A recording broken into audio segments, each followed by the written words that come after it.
Good evening to you, snooker fans, and welcome to this latest episode of the 15 Red podcast with myself, Scott McCarter, here in County Tyrone. And I'm joined to reflect on what was a marvellous week in Manchester by my co-host Kelly Barker in London. A very good evening to you, Kelly. Good evening, Scott. Yeah, it's a great week last week at the Tour Championship. You really see how good the snooker really is when it's long matches all the way through. Not the semi-finals and final, actually. They were all pretty one-sided, but we must say well done to Zhao Xingtong again. He's having, certainly the second half of the season, it's just the stuff of dreams, really, isn't it? It really is. It's the most extraordinary second half of a season that we thought would be rather underwhelming from him. You know, given the early form that he had, or lack of it, as world champion. So he's really come good in these Players Series. And Dave Henton made the point, I think, on commentary, that in these tournaments you're up against proper opposition. So he's not, just playing sort of lower ranked players and managing to get through. He's actually thrashed three great players. I mean, he's only lost to get frames all week there. Tremendous performance. Absolutely brilliant, and steamrolled all his opponents, didn't he? Quarterfinals he beat Chris Wakelin 10-4 with 5 centuries and a 93. And there was talk that the table wasn't in that good a nick on because he was on table 2 for his first game. And they were saying that the table maybe wasn't playing that well, but he didn't have any problem with it, did he? No.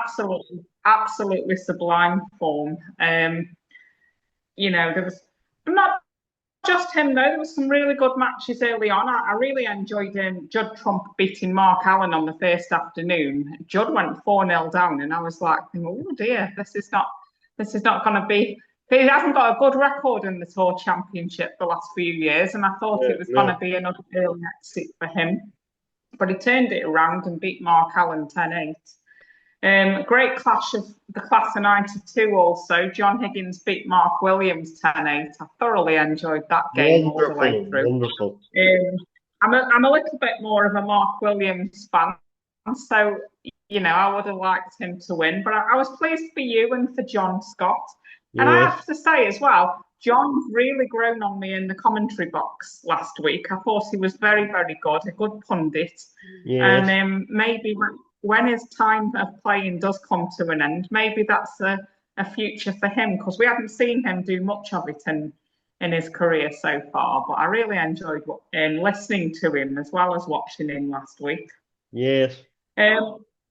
So quarterfinals, these were all good matches, I thought, Scott, and all. Well, apart from Xingtong's demolition of Chris Wakelin, the other 3 games were all good. Judd Trump beating Sean Murphy 10-9, and this was a bit of a thriller. Really, really good standard. Both played so well. But Judd got it done in a decider, which he's lost 7 of this season. So to finally get one under his belt before Sheffield, I think was a bit of a confidence booster there. Well, it definitely would have been, and particularly given, although it obviously was rather painful for me, the comeback against Mark Allen that he had in the previous round. And given that he had some rather well-documented tip troubles, he was looking, if not 100%, he was looking reasonable by the time he beat Sean Murphy, and to come back, particularly with the record that he had in deciders, would have, as you say, given him great confidence. But alas, it was not to be overall for him. But tremendous win, that. And then I must give a shout out to Selby and Higgins. That was a real purist match. That was the sort of match you and I like, I think. Yes, I really enjoyed that game, and I've just written down next to it deja vu from last year's final, the way it turned out. Selby getting the better of the earlier part, looking good for the win, but John, you can just never write him off, it seems. And he's been playing some really good stuff lately. I mean, same as Trump beating Allen and Murphy, doing for his confidence. I mean, John beating Mark Williams and then Mark Selby, two best of 19s. I think that I think this kind of tournament, just the fact that you're in it, means you've been doing very well this season. But to get 2 wins like that under your belt and be in the semis of, to be honest, I would call this one of the majors really of the season. I'd say just to be in it, and then if you do get to the semis in it or final, then it just shows how good you've got to be playing, and to be playing well at this stage of the season as well, with Sheffield around the corner. Would have done John the world of good. So yeah, that was really good, and we got to the semi-finals, Scott, and we had what we thought would be mouth-watering clashes for all day Friday and Saturday. The first semi-final, Judd Trump beating Neil Robertson. I thought this would be a 10-8 or 10-9, but turned out 10-4, and easy pickings really for Judd. He led 3-0, playing brilliant early on. He led 6-0 later on. The evening was a bit harder work, wasn't quite the game we'd seen in the afternoon, but he was always comfortable with in a 10-4 win. Tip problems reared their ugly head by the evening that we heard about it in his interview afterwards, but he did have Saturday off to put those problems right. But he did say in his interview he wasn't going to change the tip until after the tournament. I mean, we know what happened in the final, but with having a full day off before the final, only he'll know whether he should have changed that tip. But you live and learn, as they say, and yes. I'm sure there's already a new tip on that. On that queue now, with Sheffield preparation in mind. Yeah. But we did have to, although he didn't always necessarily play his best in the evening, he did very well to lead 6-0. And the first 3 frames, certainly, before the interval, he started off really well. And I still do believe with a good tip and being happy with his conditions, I do think Judd is still a very, very big player for Sheffield. Yeah. It's just that, which we will get to, the way the final turned out. Yes. You know, even second favourite for Sheffield looks a long way behind Zhao Xingtong at the moment. So, but yeah, Judd couldn't have done any more in the semis than he did, and that was, to beat Neil Robertson 10-4 in any kind of match and any situation is, fantastic play, really. But we get to the other semi-final, and I know this might have been a little painful for you, Scott, being a big Higgins fan, but Zhao completely destroyed him, really. It was an incredible array of power scoring from the world champion. 8 half centuries plus a 104. He went 9-0 up. John had a 79 to avoid the whitewash, but this was really spectacular from Zhao. You couldn't, as much as you might be disappointed for John, this was just amazing to watch. Yes, well, I was actually out that night, thankfully, but I picked a good evening to go out, I think, because if John was going to be beat, you'd rather he was beaten by somebody who was playing, unbelievable snooker, and I think, Zhao Xingtong would have beaten an AI robot that particular night. Like he would have. Do you know what? Beaten anybody. I think you're right there. That's a really good way to say it. He would have beaten just anybody and anything put in front of him. I was at the snooker club on the Saturday night as that semi-final came to its end. And we were actually on the snooker table nearest to the TV screens, so we could keep half an eye on it. But there wasn't even very long to keep an eye on, really. Our game lasted much longer than that one. Yeah. But yeah, Zhao Xingtong, he's by far the best player in the world at the moment.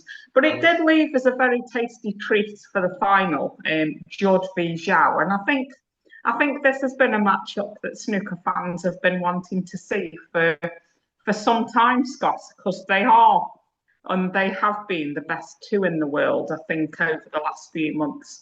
I know Judd hasn't had the trophy cabinet this season that he has in recent times, but he's still good value for his number one spot, I think. Although that could change.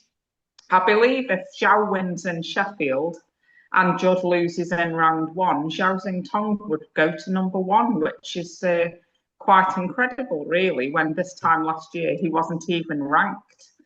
So, yeah, there's a lot to keep an eye on with that. Personally, I don't really see Judd losing in round one at Sheffield, but a lot of it will depend on the draw, and we'll see how all that goes. Yeah. But we did have a very mouth-watering final on Sunday then after the two one-sided semi-finals. Yep. And as we say, Judd's been an irresistible force for the last 6 or 7 years, but somehow he looked a big second favourite from the word go.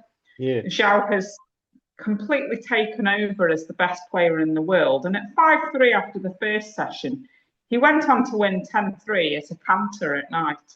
Judd had tip problems, we know that, but it's debatable whether he'd have had the answers for Zhao's brilliance anyway, even with a good tip. I think it would have been much closer if Judd had had, the tip spot on and what have you. But you can't see anybody at the moment beating Zhao over that distance because he doesn't even need good chances. He makes chances because his long potting is so incredibly brilliant. I wouldn't even dare to try some of the shots that he just knocks in for fun because they're impossible for normal people. But I think in the last, few years, he's just shown how wonderful he is and thoroughly deserved the title. He's completed the Players' Series in one season. Yeah. Next question, Scott, is he about to break the Crucible curse? I don't see why not, would be the answer to that. It is quite extraordinary what he's doing. I mean, this is genuinely historic what he's doing. I mean, you were at Sheffield last year for quite a lot of it, obviously. Do you think he's progressed even since becoming world champion as a player? Well, we all knew how brilliant he was last year, and I think he was a little bit of an underrated, not underrated, but he was a little bit of a wild card pick for people saying he might win it last year once he'd qualified, because everyone's known how brilliant he is. But he maybe took a little while in the earlier part of the season to sort of get to grips with the extra, media attention on him. He's very famous in China now. Yeah. And maybe all that took a little bit out of him at the start of the season. But he won the Golden Ball Invitational before Christmas. And since then, he's just gone on this run and he just looks sensational every time he's at the table. And I would have to say he looks better player now than he was this time last year. Yeah. So yes, I've got a feeling that now we're staying at the Crucible for another 20 years. The Crucible curse might finally think, right, we've had enough of this. I can't hold on for another 20 years. Let him have it. He can break it this year. And I do think, when you've got people like Hendry and Ronnie who didn't really get too close to breaking the curse. I know Hendry was a quarter-finalist on his first year as defending champion. Ronnie, I think he got to the semis, so he had a good push at it as well. Yes, Joe correct. Johnson and Ken come the closest, both runner-up Yep. next year.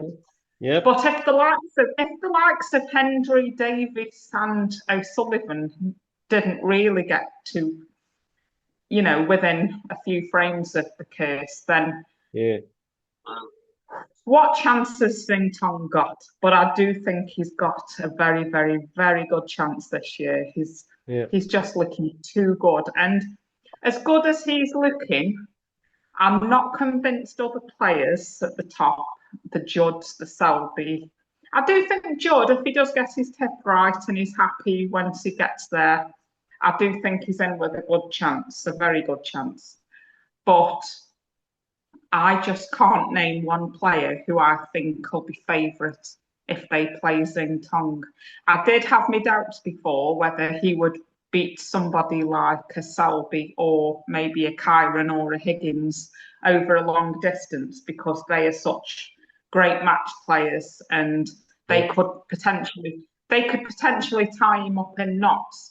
But even if you weld Zing Tong to the ball cushion, Oh, it dear. doesn't really matter. As long as he isn't completely snookered, he'll find a pot from somewhere. Yes. And he's the most dangerous competitor, I think, from distance that maybe we've ever seen. And we've had a few great ones. I mean, Judd's long game was off all week last week. He wasn't at his best in that department. So that needs some work. We all know Neil Robertson, Sean Murphy, they've got wonderful long potting, and when they're on it, they could win the title, no doubt. But I can't see. I just can't see passing Tong. Can you? No, neither can I. I mean, it's quite extraordinary. I don't think there's ever been a world championship, certainly as far as I can remember, where we've kept the defending champion so much to win it the following year. You know, you know, I So know, I know Henry in the 90s, but he'd already won two or three by that stage. But in terms of a first-time champion, he's probably got the best chance of anybody in history, hasn't he? surely he has, yes. I mean, I do believe a lot of people thought Kyron was gonna do it last year because he had his first title, and then he had a great season as world champion as well. So, but the curse did for him on the very first day. So it can happen. We all know it can happen, and it probably will happen at some point. If it isn't an opponent that gets him, maybe he'll break an arm walking around Sheffield or something. You just don't know, and the curse will get him that way. Yeah. But on the table, I can't see anybody beating him at the moment. He is the No. favourite for me. I Yeah. think if somebody is to beat him, I could see it being someone like a Wu Yeezer type player, somebody else who could maybe pot him up off the lampshades as well if they have their day in the sun and they genuinely don't give Zhao a chance. Yeah. But you feel Zhao will always have a good chance because Yeah. you know you can't. I don't think there's enough places on the table to hide the cue ball enough, and there's always going to be something on for him. And I Right. also think I also think he's got that Hendry and O'Sullivan fear factor that they had in their prime. That Yep. players are probably a bit afraid of him and intimidated about what they can do. So they're under extra pressure before they even play him. And trying to pick out a good safety shot to leave Zhao in trouble is very, very difficult. And yes, it's the crucible; it can do funny things to players. But Yep. I think being Chinese as well and not growing up with perhaps the crucible in the forefront of his mind like we maybe have and English Yes. players have. Yes. Maybe the crucible case won't even be something that enters his head. And he came back last year from his suspension, and he didn't Yeah. really have that much pressure on him. He knew he was going to be back on tour this season. Yeah. He knew he had the talent. So he probably played with a bit more of a free hit last year. There will be a bit more pressure this year because he knows what it takes to win the World Championship now, and everybody else will be gunning for him. Yep. But even with those kind of pressures, I still think he's a massive favourite this year. Well, I may not be right in saying this. I'll have to check. But am I right in saying that he's only lost one multi-session match in his entire career? What? Wow. He lost to Maguire a few years ago in the Worlds. Is that the one you're thinking about? Oh yes, oh yes, I forgot that. I was thinking of that international championship semi-final this season. Oh, well, he had played at the Crucible before he won it last year. Yeah. I remember he's played at least once. I'd probably have to check up, but he beat Jamie Clark in round one a few years back, I seem to remember. Yeah. And he then lost to Maguire in round two. So, Yeah. he can be beaten, but Yeah. he's by far and away a better player now than he ever was then. So according to, I know we've only done roughly, that's only two matches over at least the best of 19. Like that is extraordinary if it's right. Wow. Well, maybe we should do some homework on that, but because that seems a really incredible stat. But I don't. I fear you're probably not too far wrong, Scott, on that one. He's certainly not, and he's never lost a final. So if he does reach the final again, you think he'd probably go off favourite. Yeah. But that's all to come, and we shall look forward to all that. Yes. He'll be playing next Saturday, 10 a.m. And it's really going to be a great tournament again. The qualifiers are underway, which we're going to touch on before the end of the episode. Yeah. But there has been a bit of other snooker in the meantime. Last week we had Onyi beat by Yulu 4-2 in the British Open final, Scott. And I know you watched the final on YouTube because you texted me about it, and Yes. she was good value for the win there. She certainly was, but I have to ask because you're too modest to mention it yourself. You, of course, not only were you playing, but you stepped into the commentary box as well. And I must say that you and Shabnam made a marvelous team. So well done on that. But on Bayulu, yes, she was absolutely wonderful. So well done. Well done to both of them, but it was actually Onyi who won Oh, it. yes, yeah. It was her third successive British Open title, actually. Yes. So she likes playing at Landywood. But yes, I had a great little weekend over there, Scott. It was just the most wonderful experience to play in Yeah. a ranking tournament. It Yeah. was all sort of official, as you would expect, and fun but formal at the same time. And it was really great experience. I met a lot. Well, I met all the women players who I hadn't met before. They were all lovely, and they could see that I was a newbie to it all. So quite a few of them came over and just introduced themselves. So that was lovely. My Yeah. target when I went there was to possibly win one of my 3 group games. Yeah. And I won my first match actually. So I Yes. was very, very happy with that. It was Yeah. what I so wanted. I wanted to prove to myself, I think, that maybe I could go and play amongst these women. And I'm not gonna be beating a Rhiannon Evans or a top No. player or anything like No. that. They are far better, more superior than most of the players, to be fair. Yeah. But I won my first group game. I went to bed that night, joint top of the group. So I was absolutely ecstatic about it. The next day, I had 2 more group games to complete my group, and I knew that if I could win one of them, I would be through to the last 16, which is where the prize money started. And to get to the knockout stages on the first go at it would have been a fantastic achievement, really. Yeah. Wasn't quite to be. I think where I went wrong in the second game, I tightened up too much and went a Ah, bit negative. And yes, I didn't go for my shots like I would do at the snooker club. yes, Um, so I was disappointed in myself for that. I thought I let myself down slightly. yeah, But I've learned now for next time that, don't change my game, make them change theirs.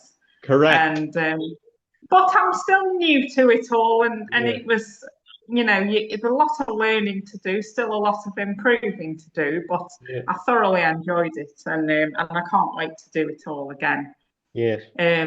The next tournament on the women's scene is the World Championship, which their World Championship is in China, which sadly I won't be going to. But in the summer, there's the Ladies UK Championship. So I'll definitely be aiming for that one, and I hope to be playing a lot more snooker, carrying on playing a lot more snooker, which I'm really enjoying at the moment.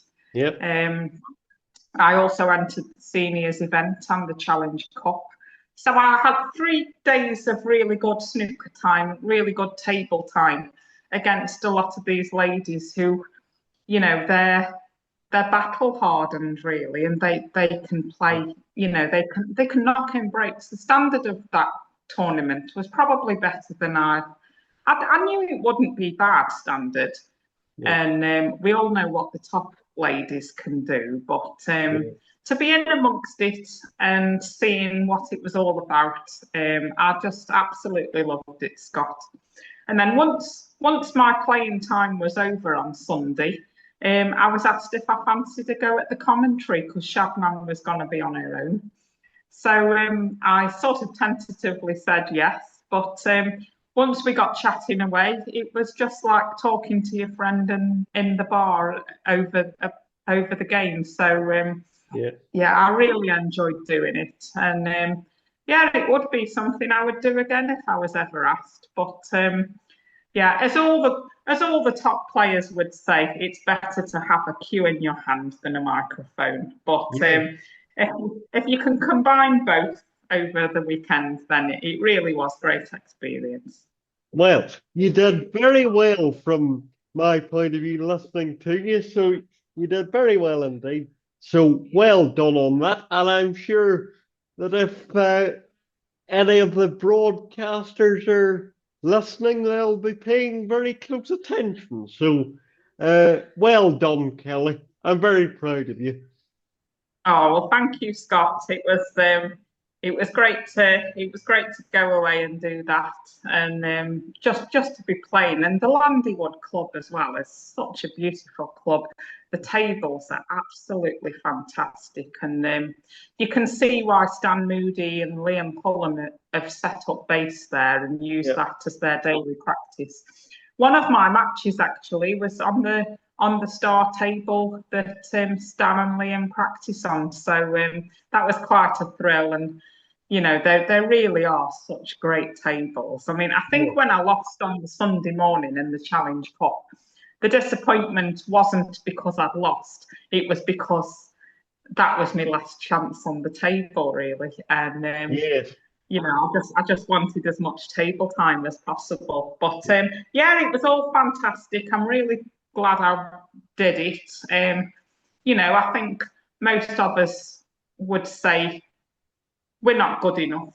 We're not going to win the tournament when you've got the likes of Onyi, Bayu Lu, Rian, Mink, Rebecca Kenner, all those good players entering. Realistically, we're not going to win. But the camaraderie is brilliant amongst the ladies, Yeah. and we all have a jolly good time and play some nice snooker. So that's the most I take away from it, really. And but to win a match, that really was the bonus. And I've got a world ranking now of 132 in the ladies' rankings. So I'll be gunning for that top 100 in the future. Let's aim for that. Yeah. And yeah, just really good times ahead and good time at the tournament. And now I know what it's all about. I definitely want to do it again. So yeah, the Ladies UK Championship over the summer will be the next one I want to I want to have a bash in. So I'll be playing and practicing as much snooker as I can, I think, between now and the summer. After the World Championship, of course, because Yes. our attention turns to that little tournament now, Scott. And Yes. I have to say the qualifiers started yesterday, and oh, Jimmy, what can we Oh, say? oh It was dear. such a disappointing end after such a promising start. He Yes. played so well in the early part, and then he went a bit off in the middle, but played very well to pull it back again. And when it went to a decider, we were thinking, "Core, come on, Jimmy." But again, we were left broken-hearted. Oh dear, oh dear, oh dear. Poor Jimmy. I mean, look, can't we say to the snooker gods, let the man qualify one more time? It's cruel. Oh, Oh, well, maybe if the curse gets smashed this year, then next year they can let Jimmy qualify as well. So we'll have to see. But it's been a heck of a long time now since he was last there, about 20 years, I think, is it? exactly 20 years. He lost to David Gray in the first round in 2006. Wow. So I was there in 2006, but you never imagine that it's somebody's last appearance there. And Jimmy, I mean, he was a relatively young man then, of 43. Um, and he works harder now than he ever did. So Yeah. he must be feeling a bit crushed today, but I'm sure he won't give up. Yeah. And he'll have another go at it next year, where he'll be a 64-year-old, which, I mean, Fred Davis was reaching the semi-finals at 64. I think time has moved on now. The standard is a little bit better than back then, but Yeah. obviously very difficult for Jimmy and his fans to Yeah. take because he played well enough to have won that match yesterday. Yeah. Sometimes he has sort of dropped down, and not really shown any form. But yesterday he played well enough to win. And at 63 years old, I think he should be proud of that performance. Yeah. And yes, he'll be devastated he isn't at least in the second round of qualifying. But I think in a few days' time, when he gets over it, I think he should look back and with great pride, because I can't imagine there's many 63-year-olds out there who still play with the love and the passion for the game and the talent he's still Yeah. got to have Yeah. produced what he did yesterday. I thoroughly enjoyed watching that match. And I mean, not to take anything away from his opponent, Gao Yang, he played very well as well to have got over the line. Yes. Arguably, he only got over the line because of the little bit of help from Jimmy in the end. It was the only real time Jimmy showed a touch of weakness, really. He had a Yeah. bit of a bad spell in the middle of the match, but when he came back and levelled up last night, I really thought that was going to be it. He was looking favourite, he was looking good, he was playing really well. So to have lost that, I was disappointed for him. Uh, But not as much probably as he's going to be disappointed himself today. no. But he is the whirlwind of London town, and I'm sure he'll be back for another go next year. Of course he will. You know what Jimmy's like. Like we should sort of define Jimmy's career by those six world final losses either. I mean, he's had a tremendous career. So, like, he should be proud of himself, and he should be proud of himself, the performance he put in there. He was absolutely wonderful at 5-1 up. Yes, there was a bit of a, wobble in the middle, but what can you do? Absolutely, and Gao Yang played very well too. I heard it said that. Well, I think yeah, Gao Yang is only about 21, so Jimmy is actually 3 times his age. And so to keep up with one of these young Chinese who's very talented, um, I think Jimmy and Gao should be both proud of their performances yesterday because it took a lot for Gao to, I'm sure he'll have been aware of how good, and how popular Jimmy is. That I don't know if you saw, the background of the crowd yesterday, Scott, but the place was full. 10 o'clock on a Monday morning, first Yes, round of the qualifiers, and Jimmy drew that crowd in. I So, know. we can only say well done, Jimmy. And Uh, I know there's always people who say, he should retire and they shouldn't give him another wild card. I don't know. He still yeah, can play the game. I would prefer him to be able take to earn the card himself from his own performances of the season, because this season he hasn't really shown much again. But on the other hand, he proved yesterday that he can still play this game, and he loves it more than anyone ever has, I think. So, I know. you know, well done, Jimmy, and yeah, back next year, I hope. I know. But we'll be back before next year, Scott. We'll be back sometime next week to pick over these qualifiers and look forward to the main event. Indeed, we will. And of course, we should mention that on the Thursday of Crucible week is also the memorial for John Virgo as well at Sheffield Cathedral that Ken and Rob are organising. So we'll keep you informed about uh, maybe I'm not sure about streaming opportunities or whatever the cathedral do, but we'll keep you informed of all that if we hear anything. And the best time of the year is nearly with us.